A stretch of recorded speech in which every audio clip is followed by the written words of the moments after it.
ਵਾਹਿਗੁਰੂ ਜੀ ਕਾ ਖਾਲਸਾ ਵਾਹਿਗੁਰੂ ਜੀ ਕੀ ਫਤਿਹ। North America news ਦੇਖ ਰਹੇ ਸਾਰੇ ਦਰਸ਼ਕਾਂ ਦਾ ਸਵਾਗਤ ਹੈ। ਮੈਂ ਹਾਂ ਗੁਰਿੰਦਰ ਸਿੰਘ। ਖਬਰਾਂ ਦੀ ਸ਼ੁਰੂਆਤ ਕਰ ਲੈਂਦੇ ਹਾਂ ਹੈਡਲਾਈਨਸ ਦੇ ਨਾਲ।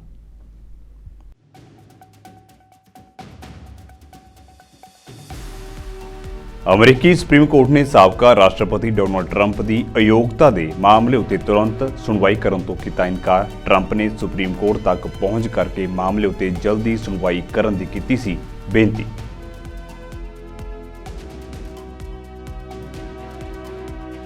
रूस ਨੂੰ ਵਿੱਤੀ ਸਹਾਇਤਾ ਦੇਣ ਵਾਲੀਆਂ ਸੰਸਥਾਵਾਂ ਉੱਤੇ ਲੱਗੇਗਾ ਜੁਰਮਾਨਾ, ਵਾਈਟ ਹਾਊਸ ਵੱਲੋਂ ਦਿੱਤੀ ਗਈ ਜਾਣਕਾਰੀ।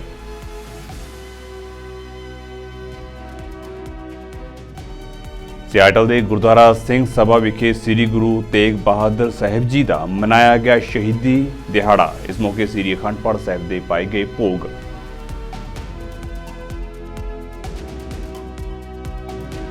ਕੈਨੇਡਾ ਤੋਂ ਇੱਕ ਮੰਦਭਾਗੀ ਖਬਰ ਆਈ ਸਾਹਮਣੇ। ਸੜਕ ਹਾਦਸੇ ਵਿੱਚ 22 ਸਾਲਾ ਪੰਜਾਬੀ ਨੌਜਵਾਨ ਦਿਲਪ੍ਰੀਤ ਸਿੰਘ ਸਿੱਧੂ ਦੀ ਹੋਈ ਮੌਤ।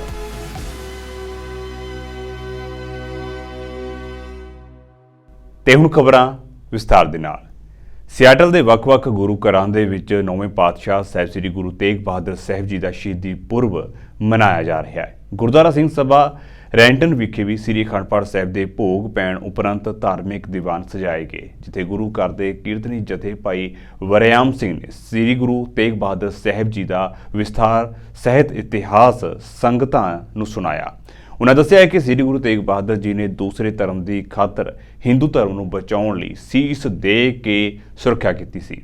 ਸ੍ਰੀ ਗੁਰੂ ਗੋਬਿੰਦ ਸਿੰਘ ਜੀ ਨੇ 1699 ਦੇ ਵਿੱਚ ਖਾਲਸਾ ਪੰਥ ਸਾਜ ਕੇ ਸਿੱਖ ਕੌਮ ਦੇ ਵਿੱਚ ਜਜ਼ਬਾ ਅਤੇ ਉਤਸ਼ਾਹ ਪੈਦਾ ਕੀਤਾ ਅਤੇ 10 ਪਾਤਸ਼ਾਹਾਂ ਤੋਂ ਬਾਅਦ ਸਾਹਿਬ ਸ੍ਰੀ ਗੁਰੂ ਗ੍ਰੰਥ ਸਾਹਿਬ ਜੀ ਨੂੰ ਕੌਮ ਦਾ ਗੁਰੂ ਥਾਪਿਆ।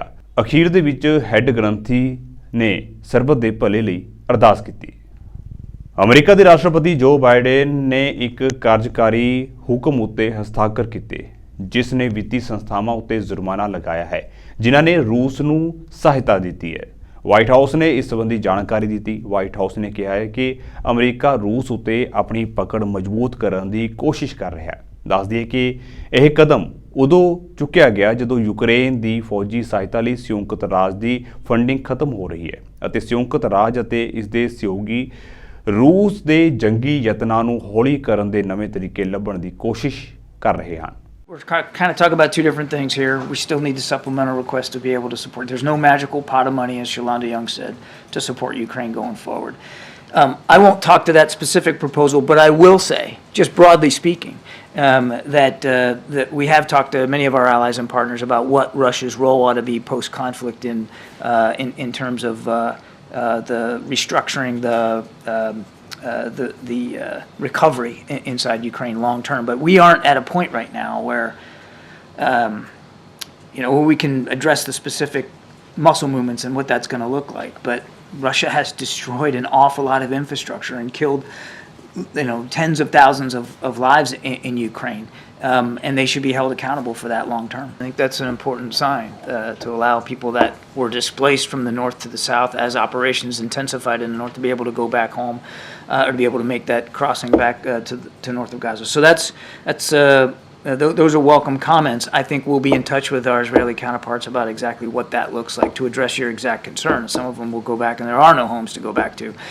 So we want to make sure that for those that are going back, that there are means and availability for them to seek and to have secure shelter. But again, we'll have that conversation with our Israeli counterparts. I think I would take premise with the question that we're somehow singularly isolated. First of all, we're still working with the UN partners on the language here. So let's not get ahead of where we are in the process. And I think all you have to do is look about what we've been able to do around the world and see that American leadership still matters, that America's views still matter. And President Biden has literally been driving that forward since he came into office, again, through a reliance and an understanding that we can't do everything alone. The whole idea behind his foreign policy approach is that we need friends and partners, that they have capabilities and they have skill sets that we don't have in every other way, and that we work better as a team. We're working on it every single day, almost every hour of every day, that there have been serious talks and negotiations over trying to get back into another pause and a hostage exchange I won't go into the details of that, understandably so, but I can tell you that they are very serious, and we are very serious about getting that back in place. America ਵਿੱਚ ਹੋਣ ਜਾ ਰਹੀਆਂ ਰਾਸ਼ਟਰਪਤੀ ਚੋਣਾਂ ਦੀਆਂ ਤਿਆਰੀਆਂ ਜ਼ੋਰਾਂ ਉੱਤੇ ਨੇ। ਡੋਨਲਡ ਟਰੰਪ ਵੀ ਜ਼ੋਰਾਂ ਸ਼ੋਰਾਂ ਨਾਲ ਚੋਣ ਪ੍ਰਚਾਰ ਵਿੱਚ ਰੁੱਝੇ ਹੋਏ ਨੇ, ਪਰ ਇਸ ਦੌਰਾਨ ਅਮਰੀਕੀ ਸੁਪਰੀਮ ਕੋਰਟ ਨੇ ਟਰੰਪ ਨੂੰ ਵੱਡਾ ਝਟਕਾ ਦਿੱਤਾ ਹੈ। ਅਮਰੀਕੀ ਸੁਪਰੀਮ ਕੋਰਟ ਨੇ ਸਾਬਕਾ ਰਾਸ਼ਟਰਪਤੀ ਡੋਨਲਡ ਟਰੰਪ ਦੀ ਅਯੋਗਤਾ ਦੇ ਮਾਮਲੇ ਉੱਤੇ ਤੁਰੰਤ ਸੁਣਵਾਈ ਕਰਨ ਤੋਂ ਇਨਕਾਰ ਕਰ ਦਿੱਤਾ ਹੈ। ਦੱਸ ਦਈਏ ਕਿ ਅਦਾਲਤ ਨੇ ਸਾਬਕਾ ਰਾਸ਼ਟਰਪਤੀ ਡੋਨਲਡ ਟਰੰਪ ਨੂੰ ਅਮਰੀਕੀ ਸੰਵਿਧਾਨ ਦੇ ਤਹਿਤ ਵਾਈਟ ਹਾਊਸ ਦੇ ਲਈ ਅਯੋਗ ਕਰਾਰ ਦਿੱਤਾ ਹੈ। ਇਸ ਤੋਂ ਬਾਅਦ ਟਰੰਪ ਨੇ ਸੁਪਰੀਮ ਕੋਰਟ ਤੱਕ ਪਹੁੰਚ ਕੀਤੀ ਸੀ ਅਤੇ ਅਦਾਲਤ ਨੂੰ ਇਸ ਮਾਮਲੇ ਉੱਤੇ ਜਲਦੀ ਸੁਣਵਾਈ ਦੀ ਬੇਨਤੀ ਕੀਤੀ, ਜਿਸ ਨੂੰ ਅਦਾਲਤ ਨੇ ਰੱਦ ਕਰ ਦਿੱਤਾ। ਜ਼ਿਕਰਯੋਗ ਹੈ ਕਿ ਡੋਨਲਡ ਟਰੰਪ ਰਿਪਬਲਿਕਨ ਪਾਰਟੀ ਤੋਂ ਵਾਈਟ ਹਾਊਸ ਦੀ ਦੌੜ ਦੇ ਵਿੱਚ ਮੁੱਖ ਦਾਅਵੇਦਾਰ ਹਨ। ਇਤਿਹਾਸ ਦੇ ਵਿੱਚ ਇਹ ਪਹਿਲੀ ਵਾਰ ਹੈ ਕਿ ਰਾਸ਼ਟਰਪਤੀ ਅਹੁਦੇ ਦੇ ਉਮੀਦਵਾਰ ਨੂੰ ਅਯੋਗ ਠਹਿਰਾਉਣ ਲਈ 14ਵੀਂ ਸੋਧ ਦੀ ਧਾਰਾ 3 ਦੀ ਵਰਤੋਂ ਕੀਤੀ ਗਈ ਹੈ। ਸਾਬਕਾ ਰਾਸ਼ਟਰਪਤੀ ਡੋਨਲਡ ਟਰੰਪ 6 ਜਨਵਰੀ 2021 ਨੂੰ ਅਮਰੀਕੀ ਕੈਪੀਟਲ ਹਿੱਲ ਉੱਤੇ ਉਸਦੇ ਸਮਰਥਕਾਂ ਦੁਆਰਾ ਕੀਤੇ ਗਏ ਹਮਲੇ ਵਿੱਚ ਭੂਮਿਕਾ ਕਾਰਨ ਅਗਲੇ ਸਾਲ ਹੋਣ ਵਾਲੀਆਂ ਰਾਸ਼ਟਰਪਤੀ ਚੋਣਾਂ ਦੇ ਵਿੱਚ ਕੋਲੋਰਾਡੋ ਦੇ ਵਿੱਚ ਬੈਲਟ ਉੱਤੇ ਪੇਸ਼ ਨਹੀਂ ਹੋ ਸਕਦੇ। ਰਾਜ ਦੀ ਅਦਾਲਤ ਨੇ ਮੰਗਲਵਾਰ ਨੂੰ ਇਹ ਇਤਿਹਾਸਿਕ ਫੈਸਲਾ ਸੁਣਾਇਆ ਸੀ। ਅਮਰੀਕਾ ਦਹਾਕੇ ਦੇ ਅੰਤ ਤੱਕ ਨਾਸਾ ਦੇ ਆਰਟੇਮਿਸ ਮਿਸ਼ਨ ਉੱਤੇ ਚੰਨ ਉੱਤੇ ਇੱਕ ਅੰਤਰਰਾਸ਼ਟਰੀ ਪੁਲਾੜ ਯਾਤਰੀ ਨੂੰ ਉਤਾਰੇਗਾ। ਵਾਸ਼ਿੰਗਟਨ ਡੀਸੀ ਦੇ ਵਿੱਚ ਵਾਈਟ ਹਾਊਸ ਦੀ ਨੈਸ਼ਨਲ ਸਪੇਸ ਕਾਉਂਸਲ ਦੀ ਮੀਟਿੰਗ ਦੌਰਾਨ ਉਪ ਰਾਸ਼ਟਰਪਤੀ ਕਮਲਾ ਹੈਰਿਸ ਨੇ ਇਹ ਐਲਾਨ ਕੀਤਾ। ਹੈਰਿਸ ਨੇ ਕਿਹਾ ਹੈ ਕਿ ਅਮਰੀਕੀ ਪੁਲਾੜ ਯਾਤਰੀਆਂ ਦੇ ਨਾਲ ਅਸੀਂ ਦਹਾਕੇ ਦੇ ਅੰਤ ਤੱਕ ਚੰਦਰਮਾ ਦੀ ਸਤ੍ਹਾ ਉੱਤੇ ਇੱਕ ਅੰਤਰਰਾਸ਼ਟਰੀ ਪੁਲਾੜ ਯਾਤਰੀ ਨੂੰ ਉਤਾਰਨ ਦਾ ਇਰਾਦਾ ਰੱਖਦੇ ਹਾਂ। ਹੈਰਿਸ ਨੇ ਕਿਹਾ ਹੈ ਕਿ ਇਹ ਆਰਟੇਮਿਸ ਪ੍ਰੋਗਰਾਮ ਦੇ ਵਿੱਚ ਯੂਰਪ, ਜਾਪਾਨ ਅਤੇ ਕੈਨੇਡਾ ਵਰਗੇ ਸਹਿਯੋਗੀਆਂ ਦੀ ਭੂਮਿਕਾ ਦੀ ਮਾਨਤਾ ਹੈ। ਹਾਲਾਂਕਿ ਇਹ ਅਸਪਸ਼ਟ ਹੈ ਕਿ ਪੁਲਾੜ ਯਾਤਰੀ ਕਿਸ ਦੇਸ਼ ਦੀ ਨੁਮਾਇੰਦਗੀ ਕਰੇਗਾ। The mission of the National Space Council is to preserve and advance America's leadership in space. For generations, our nation has led the world in the exploration and use of space. And in the coming years, one of the primary ways we will continue to extend that leadership is by strengthening our international partnerships, combining our resources, scientific capacity, and technical skill with that of our allies and partners around the world, all in furtherance of our collective vision. Here today are representatives from 33 nations, long-standing and new partners, all committed to work together in pursuit of shared priorities. And today, then, I will discuss 3 of those priorities for space: tackling the climate crisis, establishing new international rules and norms, and advancing human space exploration. On the issue of the climate crisis, earlier this month, I was with many of you where I represented the United States at COP28. There I declared, nations must work together with more ambition and urgency to protect our world from climate disaster and to advance climate action. Here, I will add that to that end, we must also work together in space. Today, citizens, scientists, and policymakers around the world rely on images and data collected in space to help fight against the climate crisis, to track deforestation, to predict the path of hurricanes and wildfires, to measure greenhouse gas emissions, and to help reduce pollution. As part of this work, earlier this year, I received a briefing at NASA Goddard on the innovative partnership we have with South Korea and the European Union to use satellites to track global air quality. However, in that briefing, I noticed a gap during the presentation. The Southern Hemisphere, it wasn't covered. America ਚੀਨ ਦੇ ਨਾਲ ਆਪਣੇ ਸੰਬੰਧ ਸੁਧਾਰਨ ਦੀ ਕੋਸ਼ਿਸ਼ ਕਰ ਰਿਹਾ ਹੈ। ਇਸ ਦੇ ਲਈ ਚੀਨ ਦੇ ਰਾਸ਼ਟਰਪਤੀ ਸ਼ੀ ਜਿਨਪਿੰਗ ਨੇ ਹਾਲ ਹੀ ਦੇ ਵਿੱਚ ਅਮਰੀਕਾ ਦਾ ਦੌਰਾ ਕੀਤਾ ਅਤੇ ਉੱਥੇ ਅਮਰੀਕੀ ਰਾਸ਼ਟਰਪਤੀ ਜੋ ਬਾਈਡਨ ਦੇ ਨਾਲ ਵੀ ਮੁਲਾਕਾਤ ਕੀਤੀ ਸੀ। ਹੁਣ ਖਬਰ ਆਈ ਹੈ ਕਿ ਅਮਰੀਕਾ ਦੇ ਜੁਆਇੰਟ ਚੀਫ ਆਫ ਸਟਾਫ ਦੇ chairman general CQ brown junior ਅਤੇ ਉਹਨਾਂ ਦੇ ਚੀਨੀ ਸਹਿਯੋਗੀ ਜਨਰਲ ਲਿਊ ਜ਼ੇਨਿਲ ਅਗਲੇ ਹਫ਼ਤੇ ਵੀਰਵਾਰ ਨੂੰ ਮੀਟਿੰਗ ਕਰਨਗੇ। ਇਹ ਮੀਟਿੰਗ ਵੀਡੀਓ ਕਾਨਫਰੰਸਿੰਗ ਰਾਹੀਂ ਹੋਵੇਗੀ। ਪੈਂਟਾਗਨ ਨੇ ਕਿਹਾ ਹੈ ਕਿ ਇਹ ਬੈਠਕ ਦੋਹਾਂ ਦੇਸ਼ਾਂ ਵਿਚਾਲੇ ਵਿਸ਼ਵਾਸ ਵਧਾਉਣ, ਜ਼ਿੰਮੇਵਾਰ ਮੁਕਾਬਲੇਬਾਜ਼ੀ ਅਤੇ ਦੋਹਾਂ ਦੇਸ਼ਾਂ ਵਿਚਾਲੇ ਸੰਚਾਰ ਦੀਆਂ ਲਾਈਨਾਂ ਨੂੰ ਖੁੱਲ੍ਹਾ ਰੱਖਣ ਬਾਰੇ ਹੋਵੇਗੀ। ਤੁਹਾਨੂੰ ਦੱਸ ਦਈਏ ਕਿ ਦੋਹਾਂ ਦੇਸ਼ਾਂ ਦੇ ਰਿਸ਼ਤਿਆਂ ਵਿੱਚ ਤਣਾਅ ਹੈ ਅਤੇ ਸਾਲ 2022 ਦੇ ਵਿੱਚ ਜਦੋਂ ਅਮਰੀਕਾ ਦੀ ਤਤਕਾਲੀ ਸਪੀਕਰ ਨੈਂਸੀ पेलोसी ने ताइवान का दौरा किया सी तां दोहां देशां दे रिश्तियां विच खटास आ गई सी। During his discussions, the Secretary emphasized the strong and enduring partnership between the United States and these key partner nations towards furthering our shared goals of security and stability throughout the Middle East region. Among the topics discussed during the trip was the importance of freedom of navigation in international waterways and the recent threat of Houthi attacks against commercial shipping in the Red Sea. Upwards of 10 to 15% of global shipping transits these straits, and these attacks are impacting global trade and commerce, negatively impacting the economies of nations around the world and costing commercial shipping firms billions of dollars.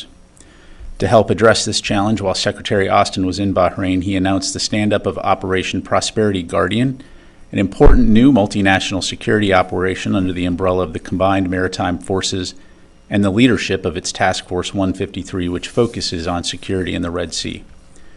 The Secretary also convened a virtual ministerial from NAVCENT headquarters in Bahrain with ministers, chiefs of defense, senior representatives from over 40 countries, as well as the European Union and NATO, to discuss the increased threat to maritime security in the Red Sea.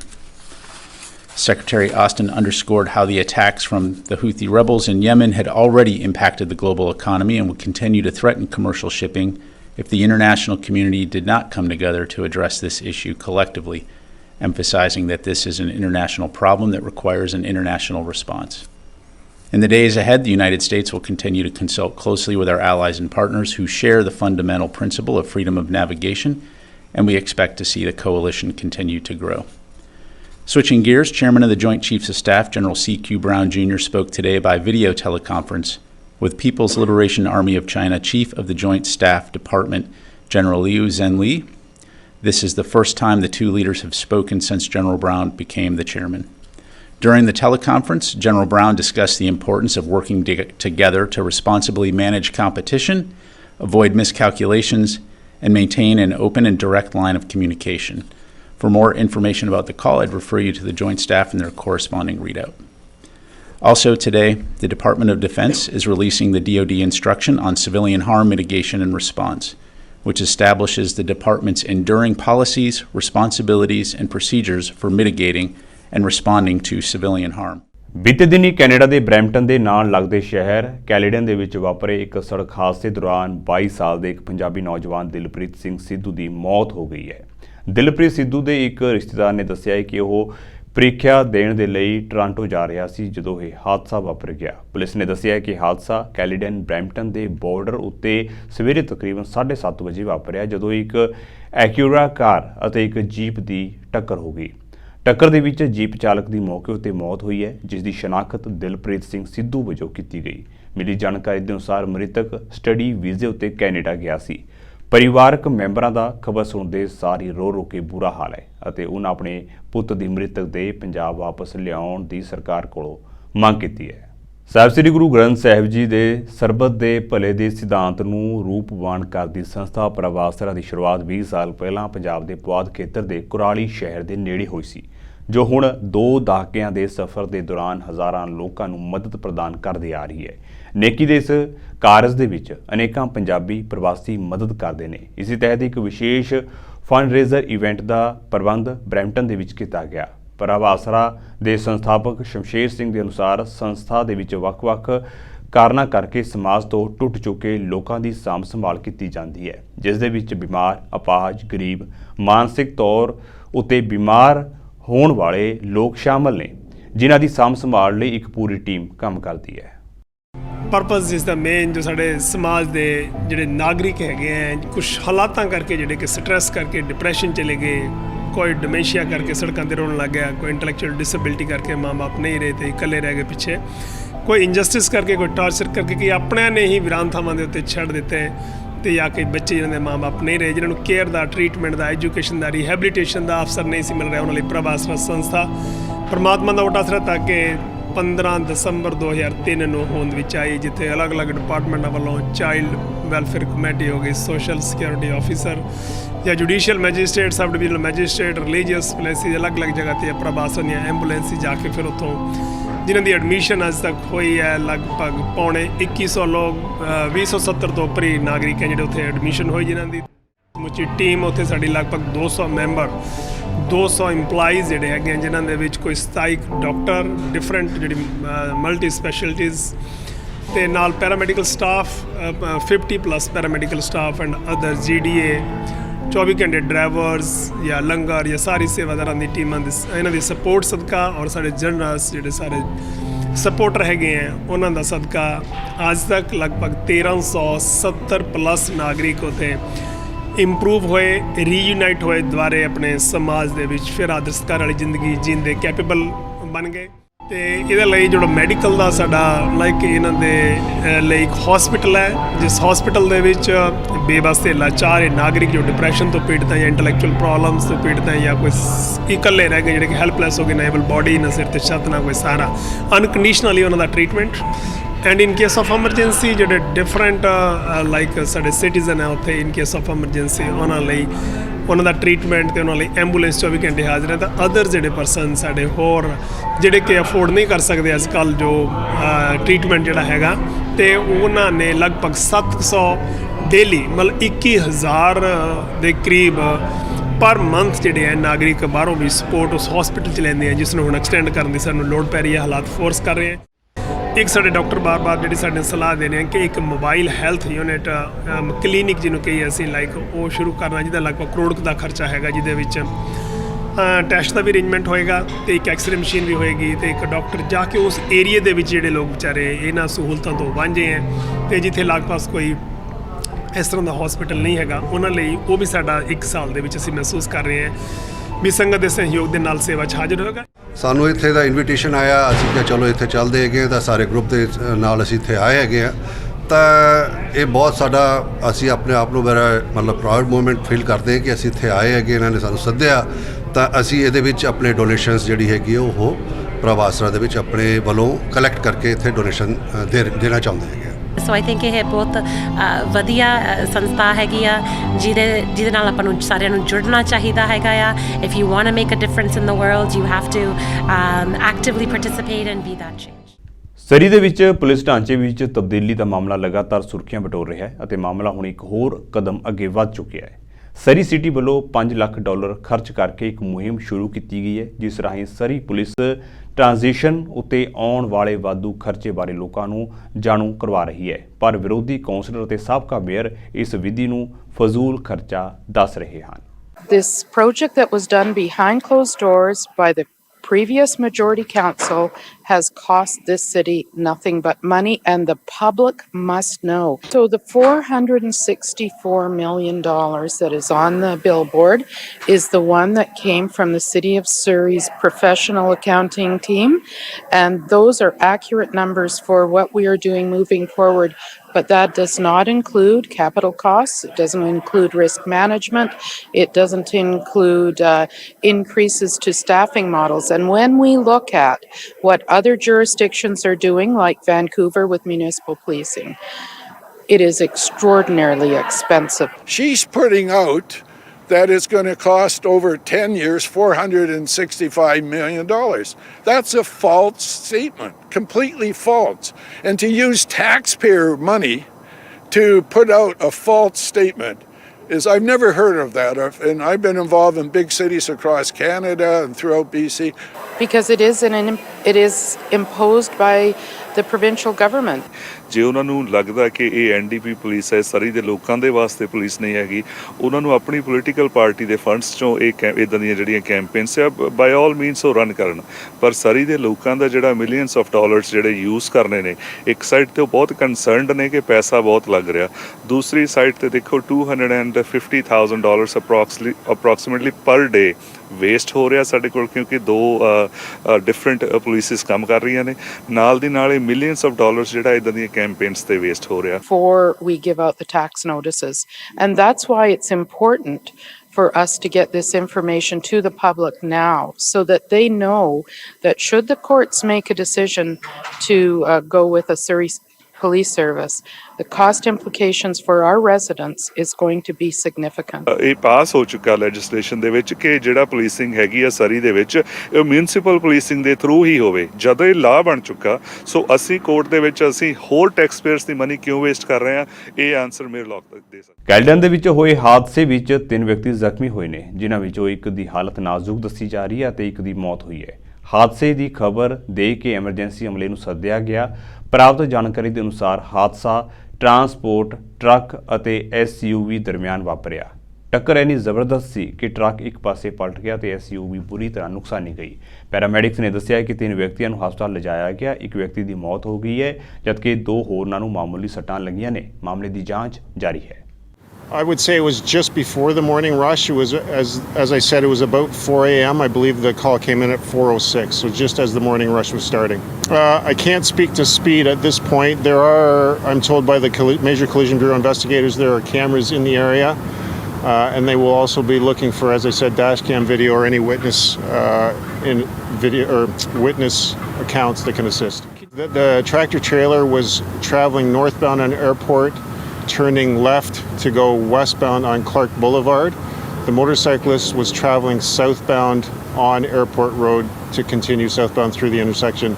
I can't speak to traffic signals at this point. He's an adult male from Brampton, and that's all we're going to release at this time. As with any traffic accident, the most important factor is that each driver is paying attention to their own vehicle and abiding by the existing traffic laws. You know, the previous accident that you're referencing, if I'm not mistaken, that involved a stolen vehicle, which is, of course, a very different set of circumstances to what I believe we have here. Yeah, I'm not aware of any injuries to the truck driver, but obviously it would be very upsetting to be involved in this type of an accident where there's loss of life. ਜਾਂਦਿਆਂ ਦੀ ਇੱਕ ਵਾਰ ਫਿਰ ਤੋਂ ਨਜ਼ਰ ਮਾਰ ਲੈਂਦੇ ਹਾਂ headlines ਉੱਤੇ।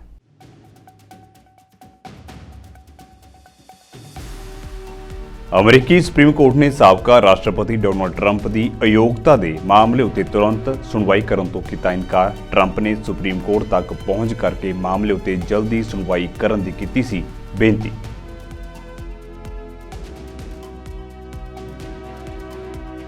ਰੂਸ ਨੂੰ ਵਿੱਤੀ ਸਹਾਇਤਾ ਦੇਣ ਵਾਲੀਆਂ ਸੰਸਥਾਵਾਂ ਉੱਤੇ ਲੱਗੇਗਾ ਜੁਰਮਾਨਾ, ਵਾਈਟ ਹਾਊਸ ਵੱਲੋਂ ਦਿੱਤੀ ਗਈ ਜਾਣਕਾਰੀ।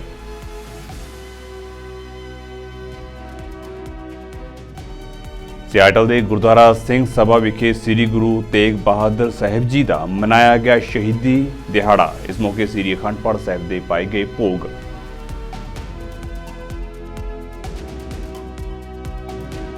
ਕੈਨੇਡਾ ਤੋਂ ਇੱਕ ਮੰਦਭਾਗੀ ਖਬਰ ਆਈ ਸਾਹਮਣੇ। ਸੜਕ ਹਾਦਸੇ ਵਿੱਚ 22 ਸਾਲਾ ਪੰਜਾਬੀ ਨੌਜਵਾਨ ਦਿਲਪ੍ਰੀਤ ਸਿੰਘ ਸਿੱਧੂ ਦੀ ਹੋਈ ਮੌਤ।